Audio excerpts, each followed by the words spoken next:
bundle in her bag. She picked it up and held it to her chest. One little slip and the whole thing might shatter. Without a doubt, it was the best thing she'd ever found, and she was tempted to keep it for herself. But empty stomach wouldn't allow that. She picked her way through the rubble, back to the wide stretch of dirt and scrub grass that served as a road. The pitcher would be worth something to Kate and Gary. Between them and their 5-year-old daughter Maggie, they always needed extra water on hand. Only their generosity that kept Lara from starvation. Because they were a family, their allotment of produce was higher, and they usually had a little to spare for Lara when she had items worth trading. She didn't care for the pity in their eyes when they spoke with her, but hunger outweighed pride. Still, they had been kind since Tabitha's disappearance, and she knew Gary dealt with her fairly. That he received more for her items at the market than he gave her was understandable. The loss was acceptable, if it meant she didn't have to deal with a bot ever again. Lara hurried down the road, glancing occasionally at the ruins to either side. A few of the walls were still upright, defying time and nature, sometimes teetering in the wind. The buildings here hadn't been built to last. Wood and crumbly plaster couldn't compare to the brick and concrete structures in the market. At the 3-way intersection, she glanced up at the signpost. Tabitha had shown it to her when they were children. Lara couldn't read the beat-up sign hanging from it, but she recognized the letters. She'd asked her sister what the letters meant once. The way home. She followed the north road back toward the collection of shacks that the humans of Cheyenne dwelled in. The return trip wasn't long, but heat and hunger slowed Lara's pace. The flattened ruins left her exposed to the wind and the biting dust it carried. She kept her head down and adjusted the cloth over her face.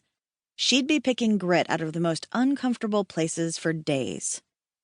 The landscape changed as she reached the outskirts of town. The dirt, scrub grass, and rubble slowly gave way to small, rickety buildings that creaked in the wind. Some of the structures had been standing for longer than anyone could remember, repaired with whatever scraps were available as the years passed.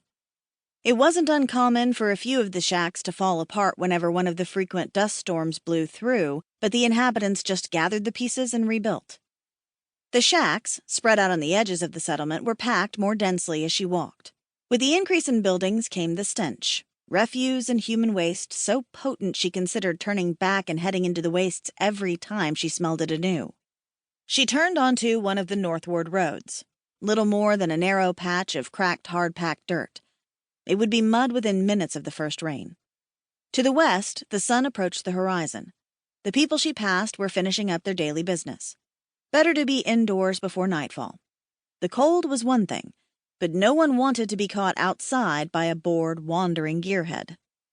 She saw a few of the marks painted on the shacks she passed, a round gear fashioned to look like a skull. Warlord's symbol.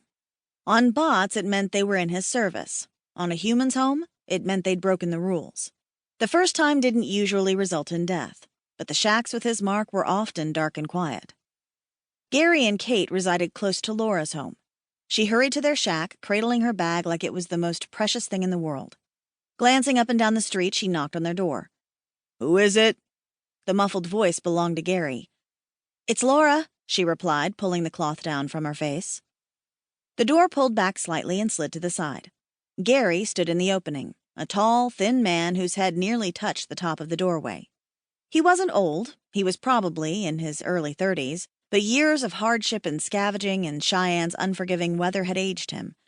Despite the harsh lines on his face and his thick beard, he had kind eyes. "Everything all right?" he asked. "You won't believe what I found." Lara opened her bag and pulled out the pitcher. "Lara, wait." "It would be perfect for you and Kate, and little Maggie." "Lara, we need to talk." "Isn't it beautiful?" Lara removed the cloth and held the pitcher out to him. "Have you ever seen anything like it?" She bit her lip as Gary stared at it, her arms aching as seconds passed. Surely it was worth more than a strip of dried meat or a single vegetable. Finally, Gary raised his gaze to meet hers, guilt and pity clear in his furrowed brow. Lara's stomach sank. "You could hold a day's worth of water in this," she explained, turning the pitcher to display the inside. Or food. You could keep—" "Lara, we can't trade anymore." She lowered her arms, staring at him, silenced by her disbelief. Had he misspoken, or had she misheard him?